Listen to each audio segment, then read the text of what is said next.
So here I am. Thanks for showing up, everybody. For those of you that I haven't met, I'm Cheri Chastain. I'm the Campus Sustainability Manager up at Chico State. What I thought I would do today is one, congratulate the award winners. Congrats, Jillian. Anybody else on the call? I can tell. Shout out if there is. So I'll run through, because this is kind of our big priority on our campus right now, is climate action and resilience planning as related to our campus strategic plan. So I'm going to talk about that process for our campus and what that's looked like, some of the goals that we're developing, and then how we're going to actually implement some of these goals and put some of these things to work. Some of our funding that, surprise, is available for us, and then some of our other paths that we're going to explore to actually put these goals into place. And then I'll leave the last bit of the call to talk about any reflections on the ASHE conference that anybody wants to share. Our campus was a host campus for the ASHE conference, and I know Wendy at Stan State was also a host campus. I feel like there was one or two other host campuses, but I can't remember. So we'll just open it up for conversation and reflection about ASHE, what everybody thought about the virtual format, and any reflections about being a host campus, and what that might look like moving forward. So with that, I'll look at the chat later. So pop stuff in the chat if you have it, or feel free to unmute yourself and call it any questions. It doesn't look like we have too many people on the call this morning. Okay, so our climate action and resilience planning for Chico, I'll just run through this pretty quickly because most of you are familiar with this, but we have signed the climate commitment, Second Nature's climate commitment. We were one of the original signatories in 2007. And then we added the resilience commitment with the addition, or when President Hutchinson came back to Chico State as our president. We have committed to carbon neutrality for scopes 1, 2, and 3 by 2030. So that's exciting. It's a lofty goal, but I'm grateful for the challenge, I guess I'll say. Resilience, when we talk about resilience, for me, the word resilience has turned into, or has become, what the word sustainability was 15 years ago, where everybody's talking about it, but nobody really kind of knows what it means. It means something different to everybody. There's so many different definitions and thought processes behind this idea of resilience. So we've adopted Second Nature's definition, which is the ability to survive disruption, to anticipate, adapt, and flourish in the face of change.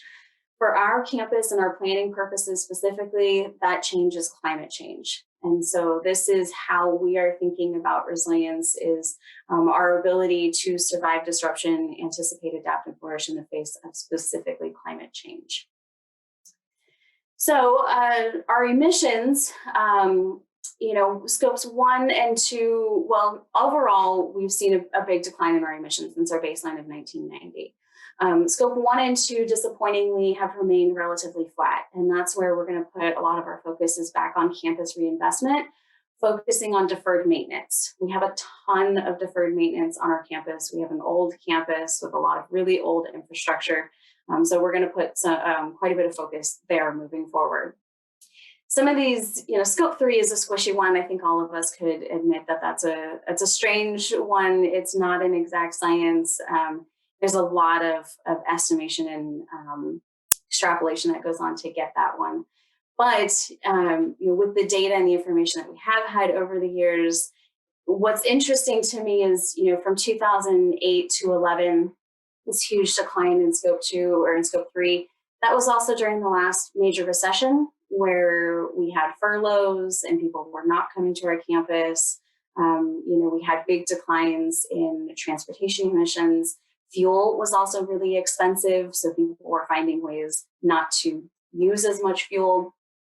It will be really fascinating, I think, for all of us to look at our emissions right now during the pandemic, and I suspect we'll see similar trends that the recession had back in 2008, and what that's going to do positively for our scope 3 emissions. So the trick then is to figure out how to find ways to keep some of this positive emissions momentum moving forward as we hopefully come out of the pandemic someday. So we did have a climate action plan in 2011. The check marks are things that were complete. These were the recommendations that were made in 2011. There was no mention of climate resilience in 2011, and I think that was still such an abstract thing that people were having a hard time wrapping their heads around. I mean, I think all of us who work in this space know it intuitively, but until you've directly experienced it, it's hard to convince those who don't work in this space like we do. So we had a climate action plan in 2011. President Hutchinson came back to our campus. She spent a long time in our campus as faculty, as a dean, left, went to Channel Islands as the provost, and then came back as our president in 2016. When she came back, she started working on strategic plan development for campus. And sustainability had always, well, not always, for in the last 10 years, previous 10 years had been kind of a core value for Chico State. And that continued to emerge as part of our strategic planning process. We heard it from faculty, we heard it from staff, we heard it from community members. It did expand and became resilient and sustainable systems.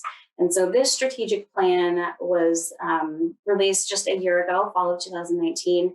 And there were these 3 strategic priorities that emerged: equity, diversity, and inclusion, civic and global engagement, resilient and sustainable systems. In the planning process leading up to the release of this strategic plan, a lot happened. So this work started in late 2016, early 2017 with stakeholder workshops and engagement. About that same time, the city of Chico adopted a climate vulnerability assessment. This assessment was actually written by a Civic Spark fellow, who then she's actually moved on to be employed by the city of Chico as an associate planner. But she did a climate vulnerability assessment for the city of Chico, which was adopted. And that showed that for the city of Chico, and this used the CalAdapt tool to predict out what our climate future is going to look like for Chico. It showed increased average temperatures and changes in annual precipitation, oscillating between floods and droughts.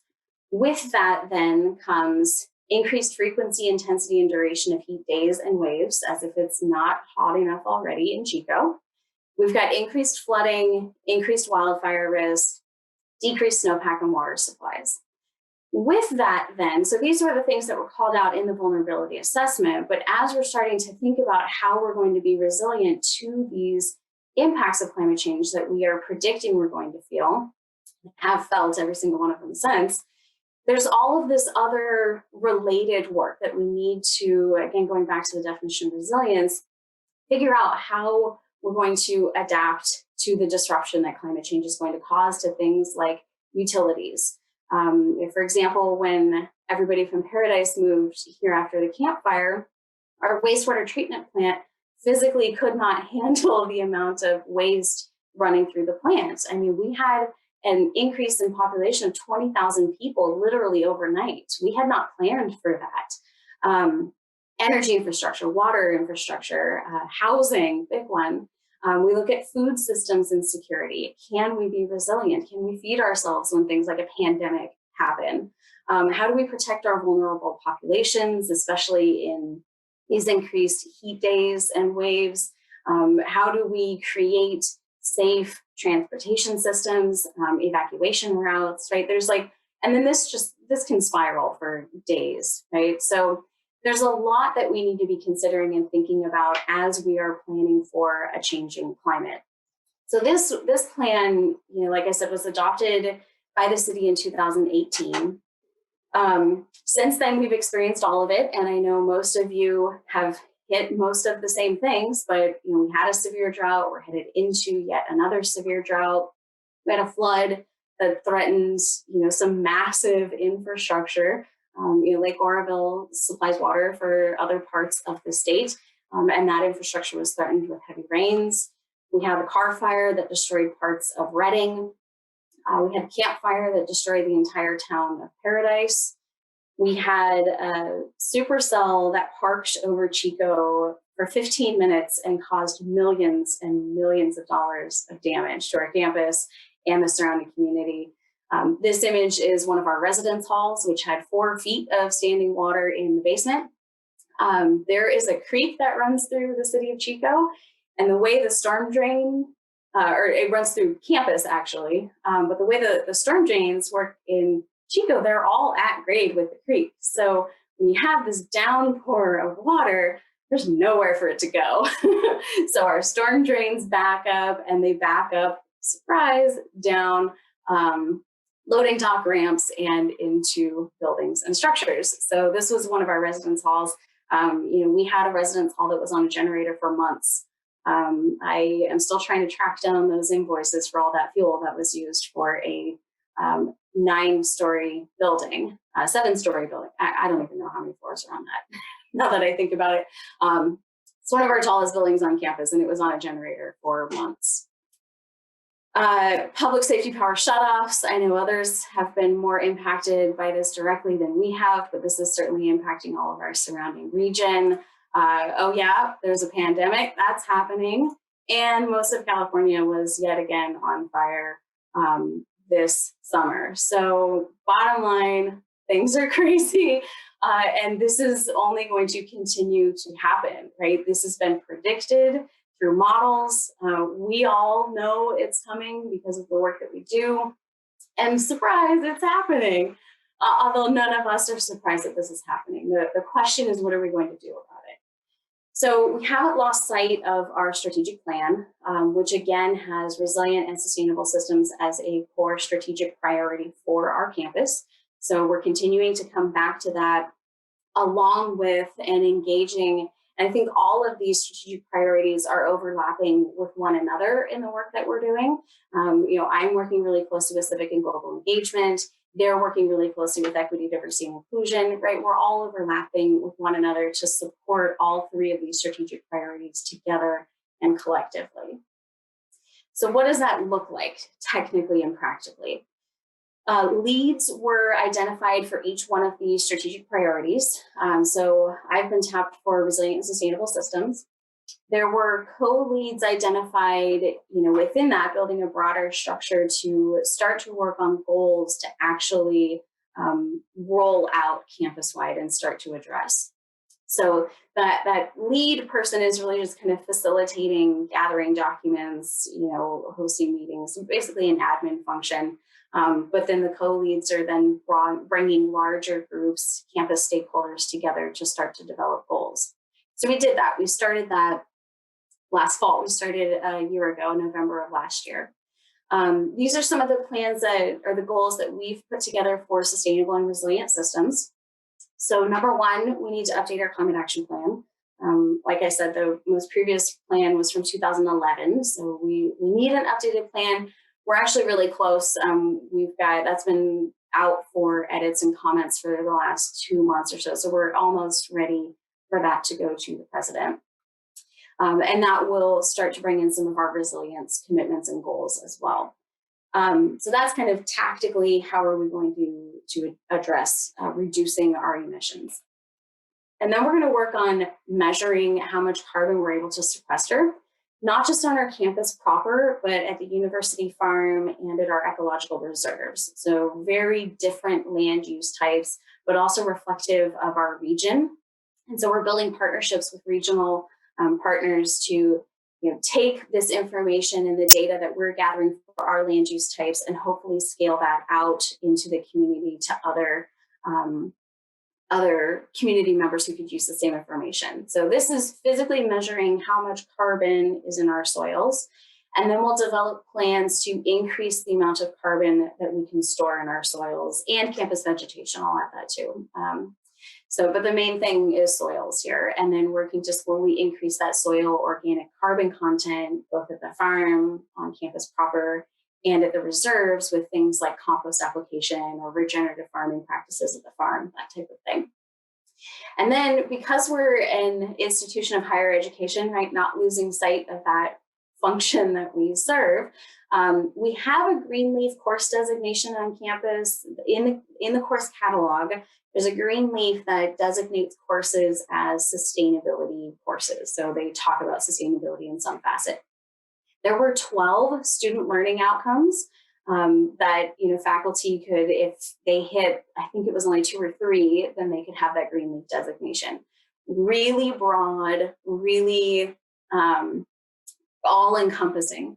We're focusing that on climate change and climate resilience. So we're restructuring those student learning outcomes to be explicitly focused on climate change and climate resilience. And I meant to show what those student learning outcomes are, and I can send those out for everybody later. I'm sorry, I forgot to put that in here.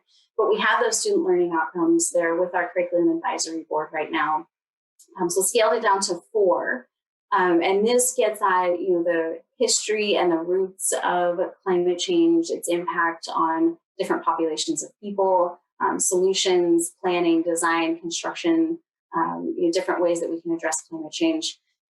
So that's kind of refocusing this green leaf designation. And then we want to make sure that every student who graduates from Chico State has taken at least one green leaf course as part of their education.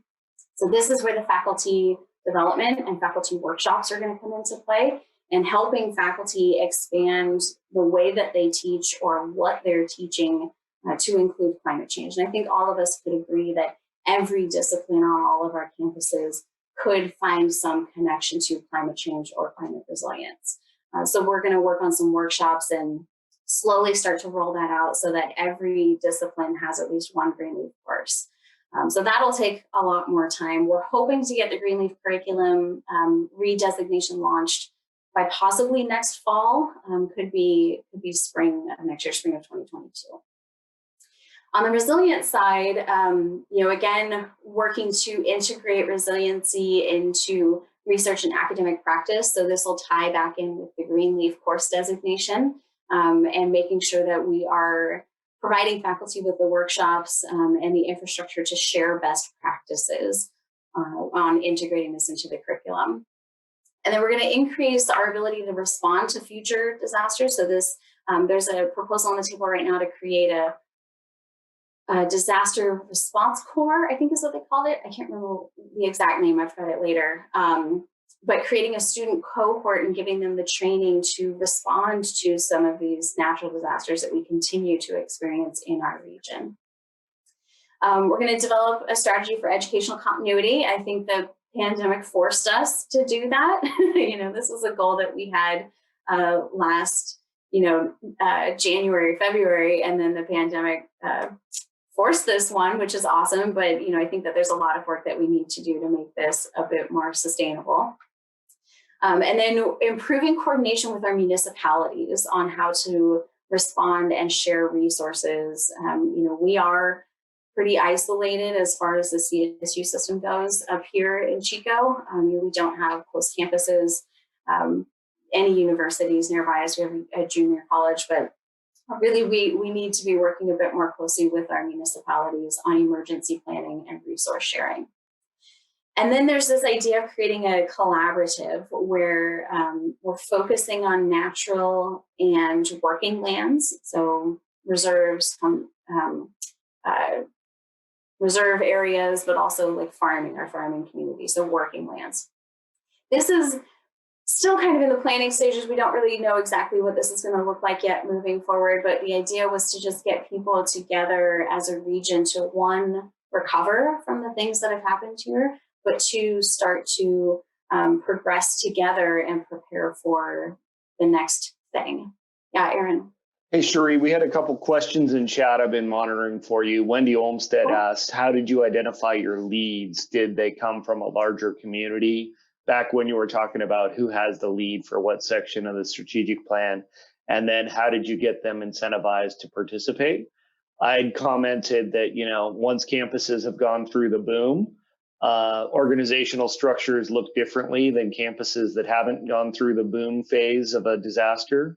But I wanted to, before we got too far along, just bring that question to your attention.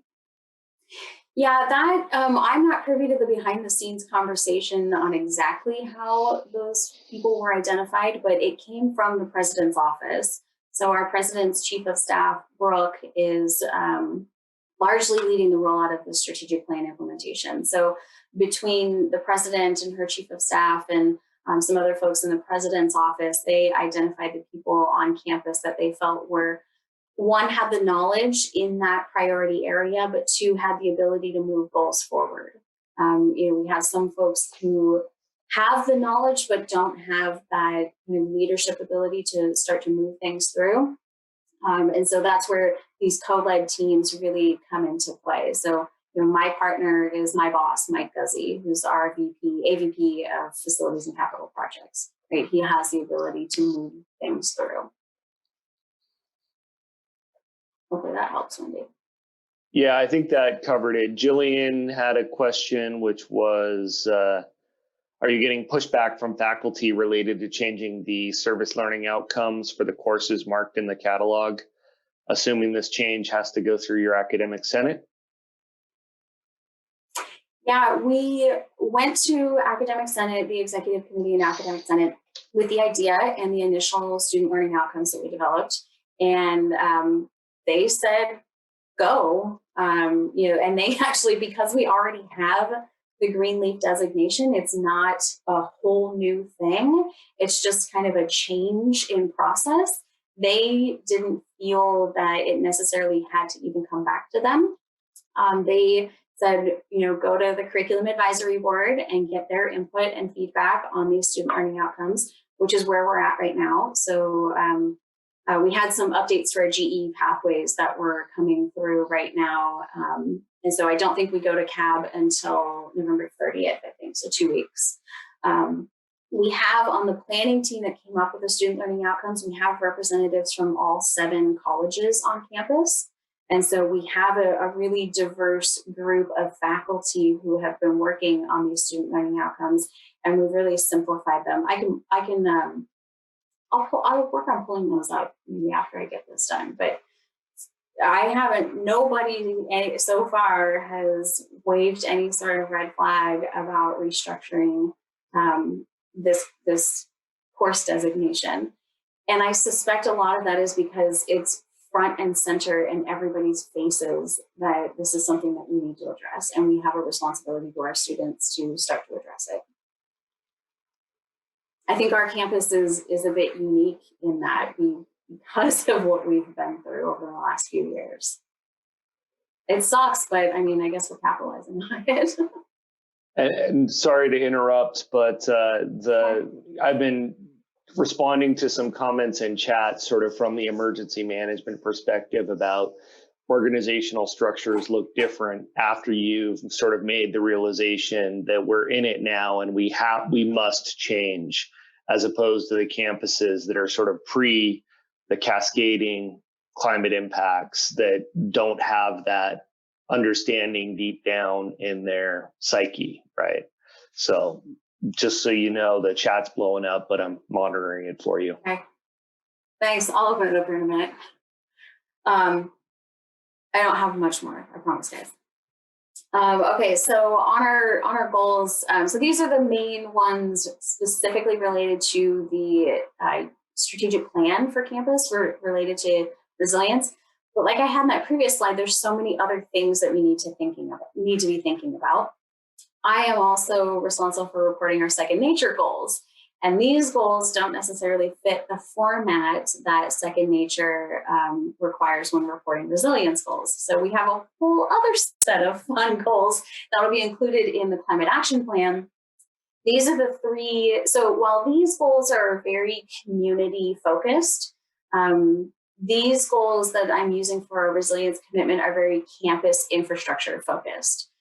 So these are the 3 strategies that we've picked: improving stormwater management, ecosystem management, and food security and distribution and storage systems.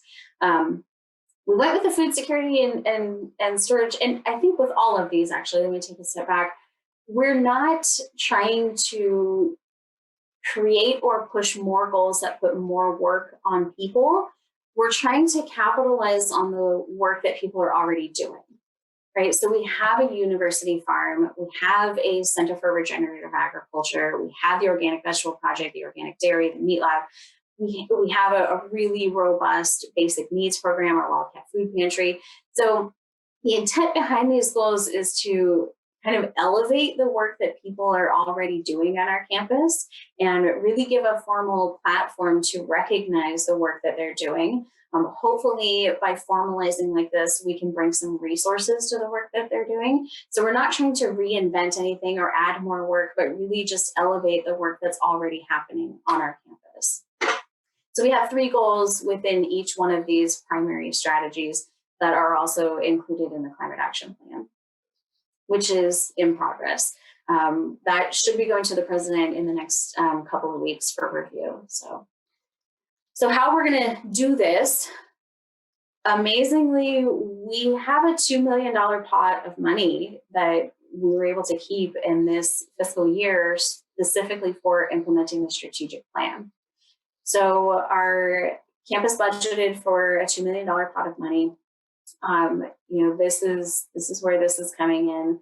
So the teams for each one of the strategic priorities were then said, okay, we've got a $2 million pot of money. What are you going to do with it? So all of us were responsible for coming up with ideas.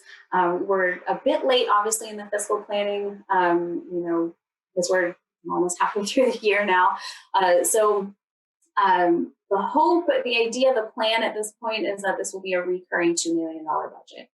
So with this first round, we really wanted actionable things that we could roll out, put to work right away, get some immediate wins, build that momentum on the campus that will continue to roll through for hopefully coming rounds of funding. So we just submitted our applications last Friday. Those are with the president and cabinet. They'll be reviewing those over the next week or two, and we should hear early December about funding allocations. So each priority, again, submitted for projects. We had a team meeting, all of us together, and I think we're kind of like right at possibly even under the $2 million mark between all of these, which is crazy because I'm asking for half of it. So I don't know, the civic and global engagement, I think is only asking for like $50,000 or $60,000 for a project. And the equity, diversity, and inclusion, I think, is only asking for like $300,000 or something. So we've asked for funding for a bike path through campus. So we can, for those of you that have been to Chico, bikes have been prohibited on campus since 1988. A pedestrian was hit by a bike, injured, ended up dying. Tragic story. And so campus said, no bikes. And we felt it's been 30 years. I think it's time for us to give it a go again. So we put a pilot path that runs through the core of campus last year.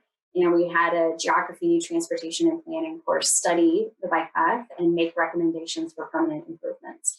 And so we have that report from the students. We have a plan. It's going to be $275,000 to make that a permanent path that I think all students would appreciate. Jillian, I know you would have loved it when you were here. We've asked for $730,000 to upgrade the lighting in the library 4th floor. The library was built in 1958, and the electrical infrastructure is, a lot of it's still original. It's certainly not designed for our technologically based load that we have today. Every time anybody in the library wants to do a project, it always requires power, and there's always this mad scramble to figure out how we're going to give them power. So the whole library needs to be upgraded. We got a feasibility study last spring. It's going to be $5.2 million to upgrade the electrical in the entire library. So with this strategic plan, we're proposing floor by floor and just kind of slowly chipping away at it. There's a whole wing. So our library has 2 wings, an east and a west wing. On the east wing, there is physically no way to turn the lights off. Like, there's a switch that physically does not exist. Even if you wanted to turn the lights off, like, you have to go and find a breaker or drop power to the entire building. And then that's the only way to turn the lights off. That's ridiculous. Okay, that's a massive deferred maintenance issue. So we're going to upgrade it so we can turn the lights off. We're trying to prioritize deferred maintenance because we do have an old campus. We need to start addressing some of these things. And if we can use the strategic plan funds to address deferred maintenance while reducing energy consumption, working to meet some of our scope 1 and 2 climate reduction goals, that's the path that we're taking. We're asking for a wood chipper so we can keep all of our green waste on campus. We have a leaf debris composting set up on campus. So we're composting all of our leaf debris, but we can't handle like large branches or limbs or anything. And it's the most expensive item that we dispose of from our campus. Being rural, every truck that's hauling a 20-yard green waste box is driving 128 miles round trip for that one green waste box. Surprise, don't know if you guys know this, but waste hauling trucks have probably the lowest miles per gallon at a whopping 3 miles per gallon. So that truck is burning like 45 gallons of diesel just to haul one 20-yard green waste debris box away. That's ridiculous. And it costs us like $800. So if we can get this wood chipper, we can keep all of our green waste on site. And then this will be part of that carbon measurement. So as we integrate this compost back into our landscaping areas, we'll measure how that changes the carbon content of the soil over time. We're asking for a faculty buyout to do that carbon measurement. He's been doing it largely on a volunteer basis right now through the Center for Regenerative Ag. So I'm asking for a buyout to be able to have him focus on getting those measurements done. Asking for a little bit this year to start the climate change workshops for faculty to start to integrate climate change into their curriculum. And then it's the Student Disaster Response Corps. So we're asking for $90,000 to get that off the ground and develop a cohort of students, and then make that an annual experience for students, which I think is a really valuable addition to their education while on campus. And then exploring different technology options for educational continuity in situations just like this, right? We're trying some things, and I think all of us have just like scattered, let's just see what works. This would be a targeted exploration of specific technology advancements that we could explore that would really make for an impactful continuation of education in pandemic type or natural disaster type experiences. And then another about $150,000 for the community fire and preparedness and recovery. We're still kind of scoping that project and not 100% clear what that's going to look like, but we've asked for a little bit of funding for that. So in all, we're asking for the lion's share of the funding. So we'll see what happens in the next couple of weeks. But like I said, with the 3 strategic priorities collectively, we were pretty close to that $2 million mark. So I'm hopeful that most, if not all of this will be funded. And then our campus sustainability committee, don't laugh guys, I know it's a bit unruly, but we have 10 subcommittees as part of our campus sustainability committee. The energy and built environment have been combined. But these groups have provided, it's been really inspiring to see over the last year and a half, the number of people who want to get involved but don't really know how, from students and staff and faculty, even community members. And so each of these subcommittees provides that avenue for people to get involved. And when I have somebody who comes who's like, I want to learn more about sustainability or get involved, I can kind of zero in and direct them to a subcommittee, and then all of a sudden we now have people to help us get this stuff done. So this has been, I would say, moderately to highly successful. Each subcommittee has been developing, just like 2 to 3 goals to work on over the year. So not getting like crazy lofty, but really focusing on 2 or 3 things and then making it happen. So far it's been so good, but I think this is where a lot of our work on achieving some of these goals is going to come from. And then we're also partnered with the city of Chico, who is also updating their climate action plan and working on the resilience requirements for the state of California right now as well. I serve as the chair of the city of Chico's Climate Action Commission, and we have a consultant who's writing our climate action plan. So these things are happening concurrently together. With our university smack dab in the middle of the city of Chico, I mean, we play a pretty big part in whether or not the city is going to be able to achieve their climate action goals. So we're working closely together to make sure that we can continue to support one another in that process. So with that, I'm going to stop talking and stop sharing and open up this chat that has a lot in it. Sorry, guys. And I'll just kind of, while I scroll through the chat, maybe do you guys want to open it up for ASHE review, or kind of give some initial feedback about that? About it, so who all attended ASHE? I know Wendy did as a host campus, Roxanne, Jillian, Jillian, Juliana. Juliana. Do you guys have any initial reactions to the ASHE virtual experience?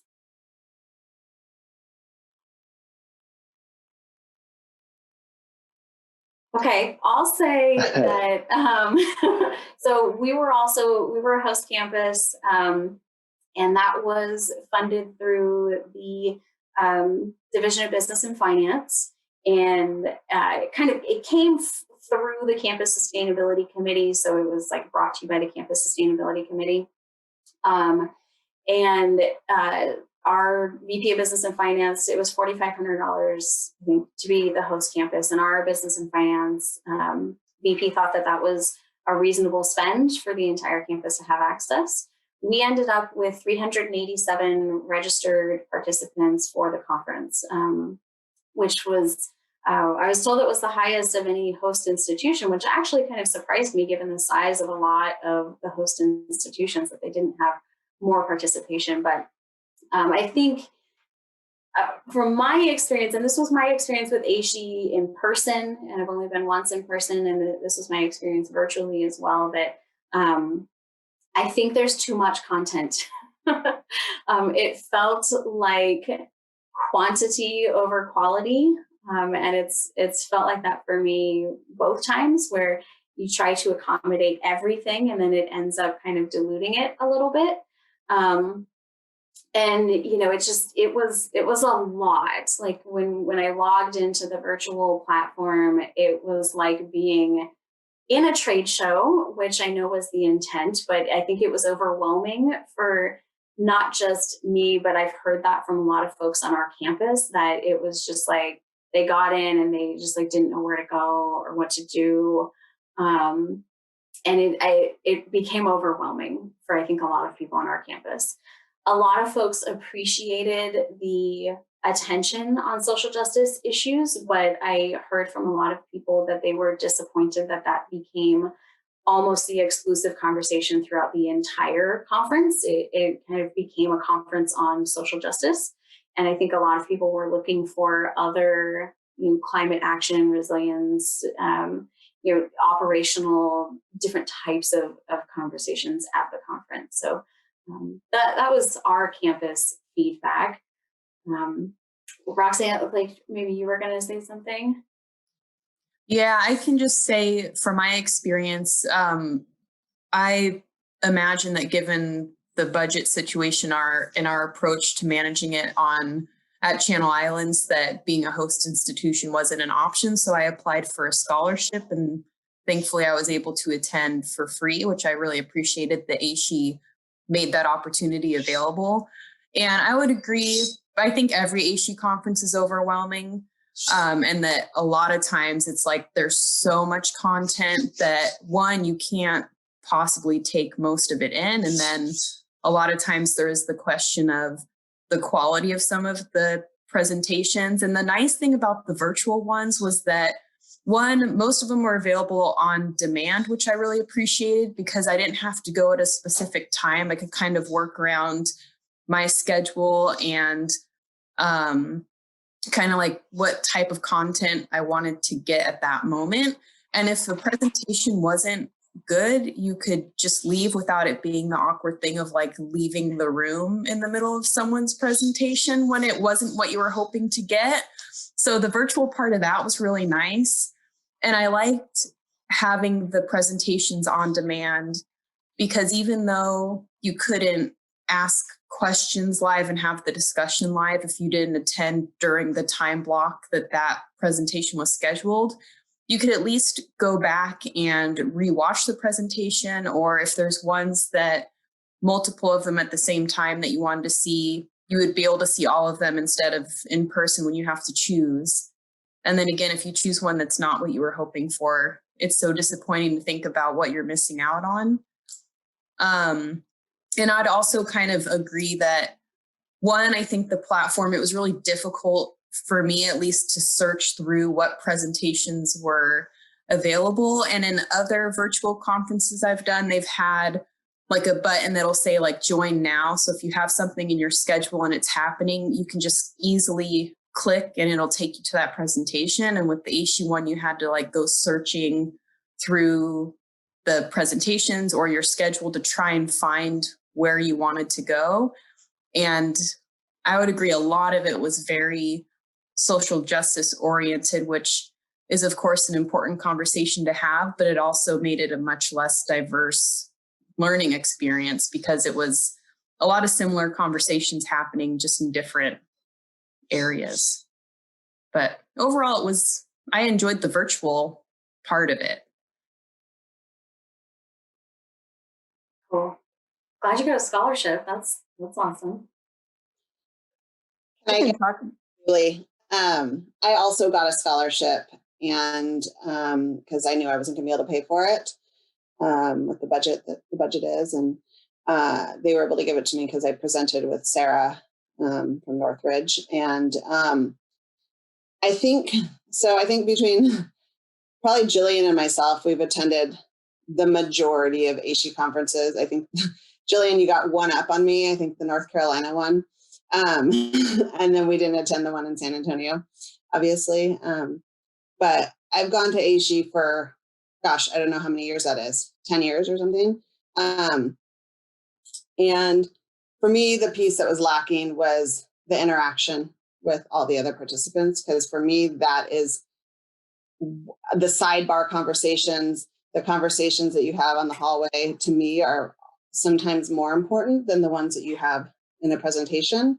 And so I guess for any virtual conference, that's something that I really missed this year.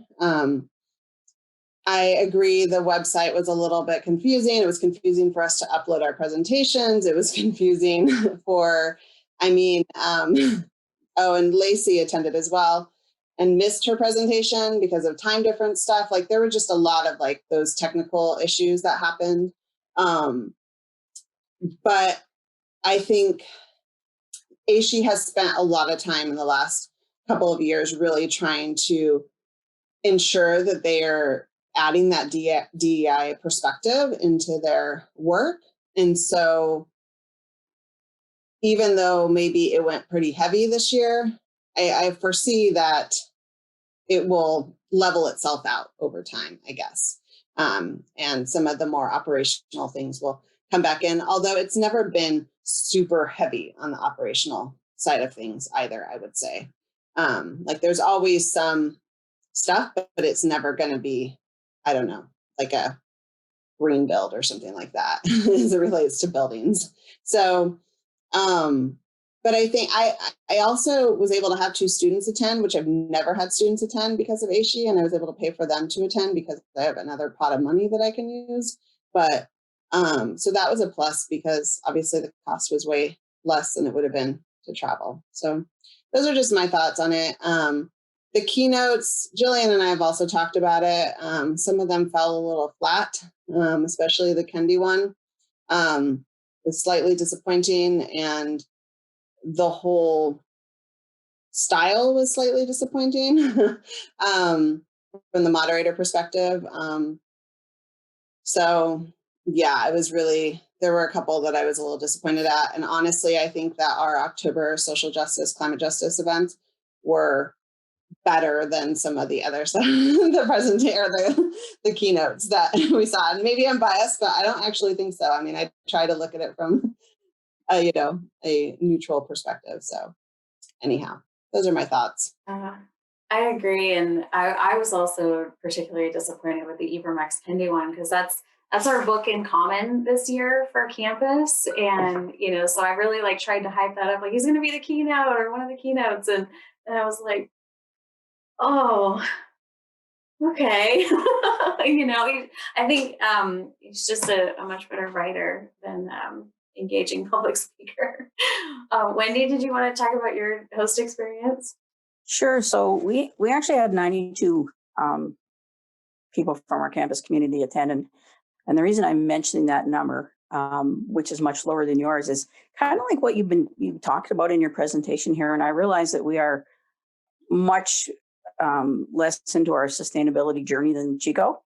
But what I see is you have a larger core of involved people. And I think part of that is because a lot of the approach isn't just you driving it, it's top down.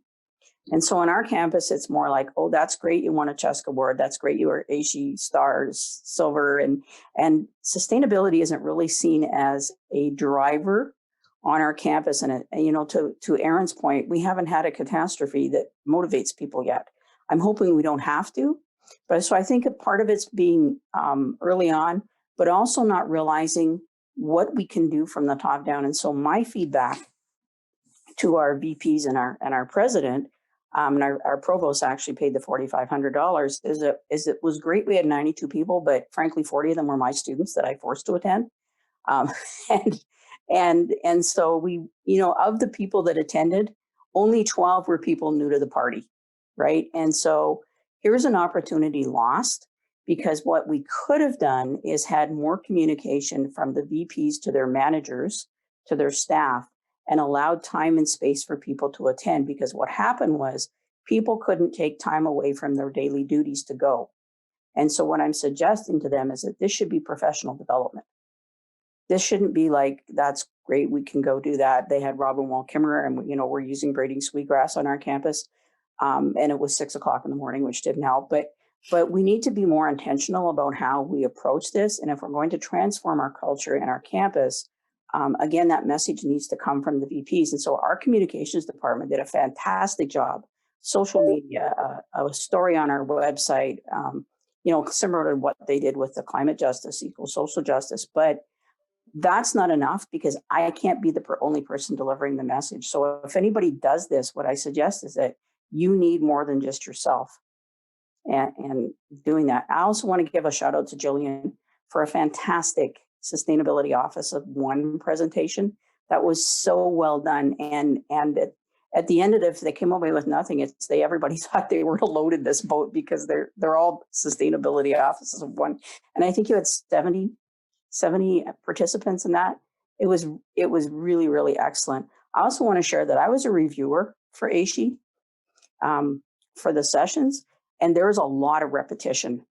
And I agree that they need to pick maybe the best 2 when it comes to a certain topic, and not maybe the best 5 or 10 or whatever they do. Thanks, Wendy. I appreciate that. I just want to add, having been a staff person at ASHE and worked on so many of the conferences, the reason why it's so many sessions is because a lot of people can't get funding to attend the conference if their session isn't accepted. So that's one of the motivations behind it. So I just thought I'd share that. And then for the keynotes, and I shared this with ASHE, I would love to see faculty subject matter experts moderating those keynote sessions. I mean, we're higher education institutions. How cool would it have been to have a subject expert on racism, systemic racism, talking to Ibram X. Kendi? That would have been interesting, at least for me, from my perspective, to have a conversation about that. And then I feel like a lesson learned is, when you're on the inside of something, it's hard to see the perspective from the outside. And I feel like that was the website for me. So I've been thinking about that a lot with planning events, like no text, instructions are as few bullets as possible, use photos, arrow, screenshots, whatever. And I shared that with ASHE as well. So maybe as we go into Earth Month and things like that, or Earth Week. And then the other thing I wanted to mention is, and maybe Erin, this is a question for you. I was surprised to see that there wasn't a CSU networking meetup or a CSU UC CCC networking meetup. And I don't know if that's something that the Chancellor's office is talking about, but I thought that would have been helpful to jump in on and see what people are doing at the system levels, how we're trying to move things forward as a state from different perspectives, academically as well as sustainability wise. So I don't know if you have a response, or it's just something to think about for the CO. Timing was bad with 2 managers out on parental leaves. There's just not enough bodies to cover every demand that is made of us. Yeah, maybe something for Chess, depending on what their platform looks like.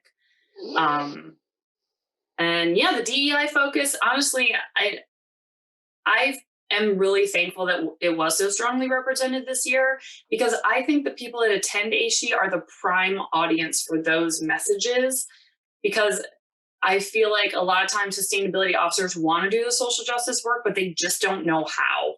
And so having a lot of different conversations from different angles, from different perspectives and knowledge levels and backgrounds, I thought was really helpful.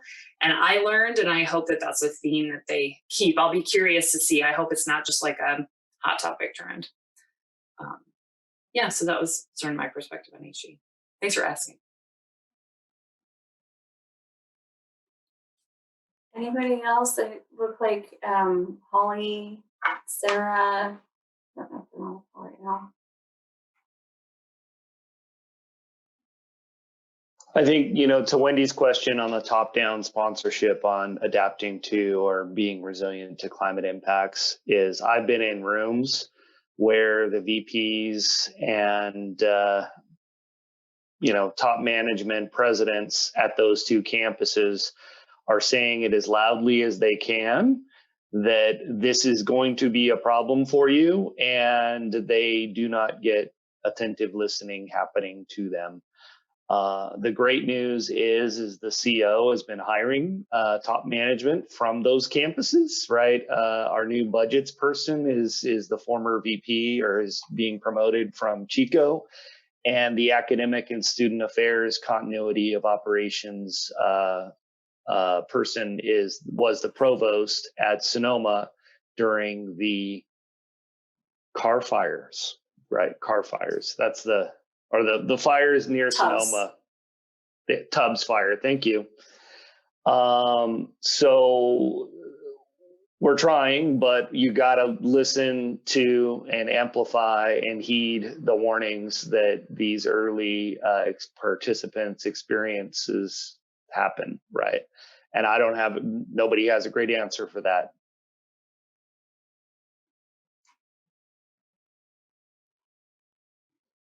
Okay, I'm not seeing much else in the chat. So just one announcement and then a reminder. Well, I guess they're both reminders.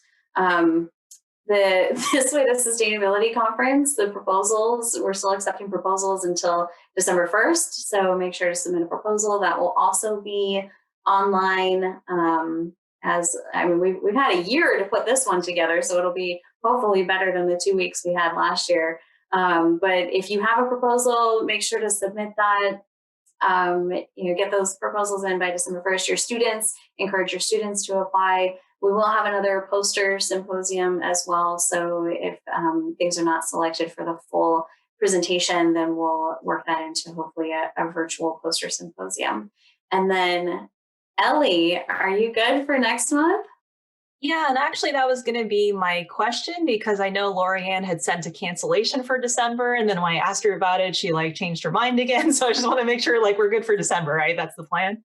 Erin, do you have any feedback on that? We're good. Okay. And then also, when does Tamara come back exactly? Actual start date? Can you see the screen? Looks like December 14th. December 14th. Okay. Oh, there it is. Yeah. Okay. So I guess for everyone else who's planning to call in December, if you have any agenda items, feel free to send them to me. So in terms of the subject topic, I got to think of a more creative name. Maybe Nikhil can help me or somebody. But I was going to do something along the lines of, funding sustainability projects when you have no budget, which should be a pretty interesting topic. We come up with a lot of creative solutions here at Dominguez Hills. So patch in for next month for that. And again, if you have any, things you want to add to the housekeeping items or anything, feel free to email me. So we do have the last joint affinity group meeting happening December 1st. Sean Higby has sent out requests for agenda items. So if you want to talk to your colleagues and peers there, once Tamara's back after the 14th and we're into the new year, hopefully starting to get some vaccines. Great news on the vaccines front today. So good job, everyone. Hang in there, stay strong on the pandemic response, and we'll get through this. It's looking like 2021 is going to be an improvement. Last item from our perspective is Trustee Eisen was not reappointed by Governor Newsom. So she is no longer on the board. The 3 appointees whose first meeting is happening right now have mostly finance backgrounds, K-12 and finance backgrounds. So just know that, we did lose a sustainability champion on the board, and Gavin Newsom, as part of being elected governor, gets to pick who sits on the board. So when Tamara's back, we'll start thinking about and working on sustainability policy. But certainly a lot of what Cheri talked about here today is going to feature large and in charge for what we do as sustainability folks going forward. All right. Well, thanks, Erin. Thanks for the updates. I think all of us are looking forward to having Tamara back. When does Mike come back? Mike is back as of yesterday. Okay, good. So your team is almost back. Congratulations. Well, I'm at 75% managerial capacity, so it's still a little rough, right? We got to work off the backlog.